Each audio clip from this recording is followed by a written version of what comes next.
That is mine. This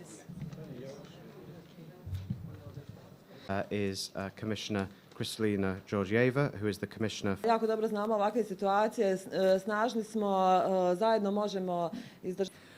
Over the next days and weeks, we will focus on first continuing to pump the water out from the areas that are still flooded with high volume pumps.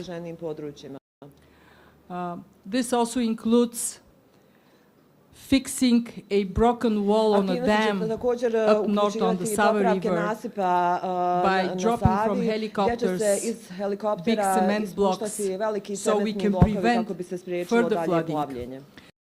Second, we would look for delivering more small pumps when the water drops down to pump the residual from buildings so they can then dry and recovery can begin.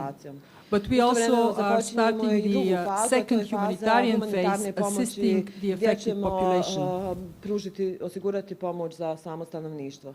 We will increase the delivery of water purification units, water purification tablets, but also it may be necessary to do spraying over areas because high temperatures also mean lots of mosquitoes and danger of mosquitoes transmitting diseases.